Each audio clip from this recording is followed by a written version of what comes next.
चंद्रग्रहण 2026 होळी 2026 3 मार्च 2026 चंद्रग्रहण होलिका दहन हुताशनी पौर्णिमा धुळवड आणि खटग्रास चंद्रग्रहण। नमस्कार मित्रांनो, श्री स्वामी समर्थ, जय श्रीकृष्ण, हर हर महादेव। आजचा दिवस तुम्हाला खूप छान सुखाचा आनंदाचा जावो हीच स्वामी महाराजांच्या चरणी प्रार्थना करून आजच्या या आपल्या नवीन व्हिडिओला सुरुवात करूया। तर मित्रांनो, होळी 2026 आपल्या हिंदू धर्मशास्त्रामध्ये होळीला हा सण अत्यंत महत्त्वाचा मानला जातो। आपण होळी हा सण अत्यंत आनंदाने साजरा करत असतो। वाईटावर चांगल्याचा विजय म्हणून हा सण आध्यात्मिकदृष्ट्या अत्यंत महत्त्वाचा आहे। 2 मार्च 2026 वार सोमवार या दिवशी होळी हा सण साजरा केला जाईल। होलिका दहनाची रात्र, ज्वाळा उसळतील, भक्तीचा जयघोष होईल, पौर्णिमेचा पूर्ण चंद्र आकाशात झळकेल। पण मित्रांनो, या वर्षीची होळी साधी नाही, कारण होळीच्या आनंदावर चंद्रग्रहणाचं सावट आहे। हे वर्षातील पहिलं खडग्रास चंद्रग्रहण आणि सर्वांच्या मनातील सर्वात महत्त्वाचा प्रश्न, हे ग्रहण भारतात दिसणार आहे का? तर हो, हे चंद्रग्रहण भारतात दिसणार आहे। तर मग हे चंद्रग्रहण कधी आहे, याची नेमकी वेळ काय आहे आणि हे चंद्रग्रहण आहे तर मग आता विचार करा, होलिका दहन करायचं की थांबायचं, रंग खेळायचे की नाही, धुळवड कधी साजरी करायची आणि सर्वात महत्त्वाचं, हे चंद्रग्रहण आणि धुळवड एकाच दिवशी आलेलं आहे आणि या दिवशी पौर्णिमा तिथी देखील आलेली आहे। तर हा एक दुर्मिळ संयोग आलेला आहे। तर ज्योतिषशास्त्रानुसार या दिवशी ग्रहण आहे, तर मग धुळवड साजरी करायची का नाही, नेमकं काय करावं, काय टाळावं, कधी करावं, हे सगळं मनामध्ये प्रश्न जर निर्माण झाले असतील तर हा व्हिडिओ शेवटपर्यंत नक्की बघा। याची सविस्तर माहिती तुम्हाला आपल्या व्हिडिओमध्ये मिळणार आहे, त्यामुळे व्हिडिओ कोठेही स्किप न करता शेवटपर्यंत नक्की बघा। मित्रांनो, या वर्षीची होळी साधी नाही। होलिका दहन होणार आहे, पौर्णिमा आहे, धुळवड आहे, पण याच वेळी येत आहे वर्षातील पहिलं खटग्रास चंद्रग्रहण। आता विचार करा, होलिका दहन करायचंय की थांबायचंय? होळी 2 मार्चला का 3 मार्चला साजरी करायची? धुळवड खेळायची की नाही? ग्रहण भारतात दिसणार असेल तर सूतक पाळायचं का? गर्भवती महिलांनी काय करावं आणि सर्वात महत्त्वाचं, धुळवड नेमकी कधी साजरी करायची? जर हे प्रश्न तुमच्या मनामध्ये असतील मित्रांनो, तुमच्या सर्व प्रश्नांची उत्तरं तुम्हाला या व्हिडिओमध्ये भेटणार आहेत, त्यामुळे व्हिडिओ शेवटपर्यंत बघा। कारण शेवटी मी स्पष्ट सांगणार आहे, धुळवड 3 मार्चला साजरी करायची की 4 मार्चला। अगोदर तिथीचा गोंधळ आधी हे समजून घ्या। हुताशनी पौर्णिमा सुरू 2 मार्च 2026 सायंकाळी 5:55 पासून सुरू, पौर्णिमा समाप्त 3 मार्च 2026 सायंकाळी 5:07 समाप्त। पौर्णिमा दोन्ही दिवशी आहे। 2 मार्च होलिका दहन, 3 मार्च धुळवड आणि येथेच आलेला आहे खटग्रास चंद्रग्रहण। तर यामुळे गोंधळ निर्माण होत आहे, तर आपण तो गोंधळ समजून घेणार आहोत। त्याआधी व्हिडिओला एक लाईक करा, चॅनलला मराठी रोहिणी किचनला सबस्क्राईब करा, बेल आयकॉन प्रेस करा, म्हणजे जेव्हा कधी मी नवीन व्हिडिओ अपलोड करेल तेव्हा त्याचं सर्वात आधी नोटिफिकेशन तुम्हाला मिळेल व तुम्ही एकही व्हिडिओ मिस करणार नाहीत। चंद्रग्रहण आलेलं आहे, तर सूतक कधी लागू होईल? घाई करू नका, हळूहळू सगळं उलगडूया। 2 मार्च होलिका दहन आपण साजरं करणार आहोत आणि मित्रांनो, 3 मार्च 2026 वार मंगळवार या दिवशी धुळवड देखील आलेली आहे। 3 मार्चलाच चंद्रग्रहण लागणार आहे।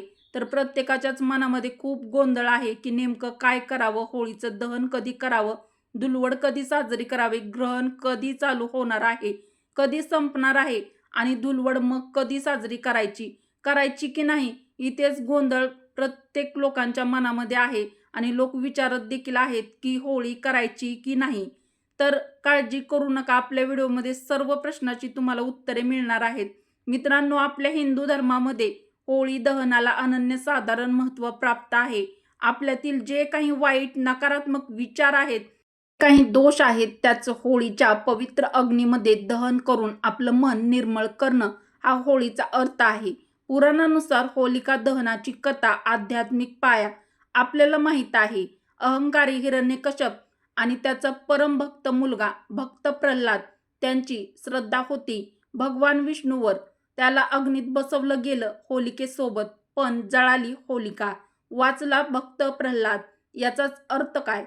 अग्नी बाहेरचा नसतो तर तो आतल्या श्रद्धेचा असतो. म्हणून 2 मार्चची रात्र ग्रहणमुक्त आहे. संकल्पासाठी अतिउत्तम आहे. 2 मार्च 2026 वार सोमवार. होलिका दहन. आपल्या धर्मशास्त्रानुसार होलिका दहन प्रदोष काळात करायचं असतं, भद्रा काळात नाही. भद्रा का टाळायचा? तर कारण शास्त्र सांगतं भद्रा ही उग्र ऊर्जा आहे, त्या काळात शुभ कार्य टाळावं. पंचांगानुसार 2 मार्च 2026 रोजी सायंकाळी 6:22 पासून रात्री 8:50 पर्यंत प्रदोष काल आहे, भद्रामुक्त काल आहे. यामुळे होलीचं दहन 2 मार्चलाच करा. लक्षात ठेवा, त्या रात्री कोणतंही ग्रहण नाही. ती रात्र पूर्णपणे ग्रहणमुक्त आहे. मित्रांनो, पण खरी गोष्ट 3 मार्चला आहे. 3 मार्च 2026 धुलवड आणि त्याच दिवशी खड्ग्रास चंद्रग्रहण. चंद्र म्हणजे मन, ग्रहण म्हणजे मनावर सावली आणि धर्मशास्त्रात ग्रहण काळ अत्यंत संवेदनशील काळ मानला जातो. तर भारतामध्ये चंद्रग्रहण दिसणार आहे, तर मग सर्वांच्या मनामध्ये एकच प्रश्न असेल की सूतक नियम पाळायचेत का?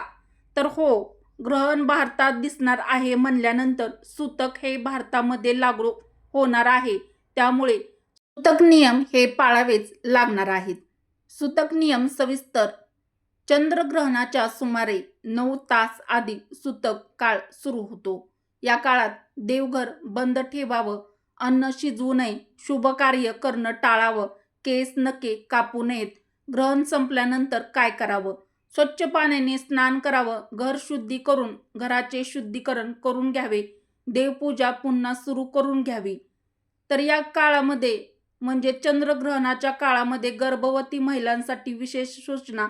चंद्रग्रहण हे गर्भवती महिलांसाठी अत्यंत महत्त्वाचा काळ आहे, कारण की त्याचा थेट परिणाम बाळावरती होणार आहे. त्यामुळे चंद्रग्रहणाच्या काळामध्ये गर्भवती महिलांनी विशेष काळजी ही घेतलीच गेली पाहिजे, कारण तुम्ही केलेल्या चुकांचे परिणाम बाळाला भोगावे लागतील. ग्रहण काळात गर्भवती महिलांनी काय करावे, काय टाळावे हे व्हिडिओमध्ये मी पुढे सांगणार आहे. त्यामुळे व्हिडिओला एक लाईक अवश्य करा व आपल्या चॅनलला सबस्क्राईब करा. तर गर्भवती महिलांनी ग्रहण काळामध्ये बाहेर जाऊ नये, ग्रहण काळात शिवणकाम करू नये. तर हे चंद्रग्रहण काही साधं चंद्रग्रहण नाहीये. त्यामुळे गर्भवती महिलांनी धारदार वस्तू वापरणे किंवा धारदार वस्तूंना स्पर्श करणे देखील टाळावे. ग्रहण काळामध्ये काय करावे? तर ग्रहण काळामध्ये आपल्या इष्ट देवतेचे ध्यान करावे, मंत्र जप करावा, नामस्मरण करावे, रामरक्षा, विष्णू सहस्त्रनाम याचा जप करावा. ही आपल्या श्रद्धेची बाजू आहे. ज्योतिष शास्त्र काय सांगतं? ज्योतिष शास्त्रानुसार चंद्र हा आपल्या मनाचा कारक ग्रह मानला जातो. आपल्या आईच्या नात्याशी देखील चंद्राचा खूप जवळचा संबंध आहे. चंद्र भावनाचा कारक ग्रह मानला आहे. ग्रहण म्हणजे भावनिक चढउतार. काही राशीवर परिणाम जास्त जाणवू शकतो. म्हणून ग्रहण काळात वाद, निर्णय, व्यवहार टाळावेत. विज्ञान काय सांगतं? विज्ञान सांगतं पृथ्वीची सावली चंद्रावर पडते. थेट शारीरिक अपाय होत नाही, पण मानसिक परिणाम श्रद्धेमुळे होऊ शकतो. आता सर्वात मोठा प्रश्न, धुलवड कधी साजरी करायची? उत्तर पूर्णपणे ग्रहणाच्या वेळेवर अवलंबून आहे. इथे अचूक वेळ सांग असं तुम्ही टाईप करा. ग्रहण, आरंभ, प्रारंभ, वेद. मित्रांनो, हे सर्व तुम्हाला जाणून घ्यायचं असेल तर आपल्या चॅनलवरती एक व्हिडिओ मी अपलोड केलेला आहे. त्यामध्ये अचूक वेळ सांगितलेले आहेत, तर तो तुम्ही पाहू शकता. यामध्ये सविस्तर माहिती ग्रहणाच्या वेळी मी सांगितलेली आहे, अचूक वेळ सांगितलेली आहे. तो व्हिडिओ देखील नक्की बघा. तर कमेंट करा, त्या व्हिडिओची लिंक तुम्हाला भेटून जाईल. ग्रहण संपेपर्यंत धुलवड टाळावी. जर सकाळीच संपत असेल तर ग्रहणानंतर स्नान करून रंग खेळावे का? 3 मार्च 2026 वार मंगळवार. या दिवशी आहे खड्ग्रास चंद्रग्रहण. तर मित्रांनो, ग्रहण हे संध्याकाळी संपणार आहे. त्यामुळे आपण 3 तारखेला तर धुलवड साजरी आपल्याला करता येणार नाही. त्यामुळे आपण 4 मार्च 2026 या दिवशी धुलवड साजरी करावी. म्हणजे धुलवड रद्द नाही, पण वेळ अत्यंत महत्त्वाची आहे. ग्रहण काळातील शक्तिशाली उपाय: जप करा, देवाचं ध्यान करा, गायत्री मंत्र म्हणा, नामस्मरण करा. ग्रहण काळातील जप 1000 पट फलदायी मानला जातो. तर मित्रांनो, 2 मार्च होलिकेत तुमचं दुःख जाळून टाका, तुमच्यातील नकारात्मकताचं दहन करा. 3 मार्च 2026 वार मंगळवार या दिवशी चंद्रग्रहण आहे, तर ग्रहणात मन शुद्ध करा. ग्रहण संपल्यानंतर 4 मार्च 2026 या दिवशी धुलवड साजरी करा. ही होळी साधी नाही, ही आहे सजगतेची होळी. जर तुम्हाला अचूक ग्रहण वेळ, सूतक कधी सुरू होईल आणि धुलवड अचूक कधी करावी हे जाणून घ्यायचं असेल तर कमेंटमध्ये लिहा, योग्य वेळ सांगा. तर मित्रांनो, उपयुक्त माहिती जर तुम्हाला आवडली असेल तर व्हिडिओला एक लाईक अवश्य करा. आपल्या मराठी रोहिणी किचन चॅनलला सबस्क्राईब जरूर करा. तुमच्या मित्र परिवारासोबत, बहिणींसोबत हा व्हिडिओ जास्तीत जास्त शेअर देखील नक्की करा.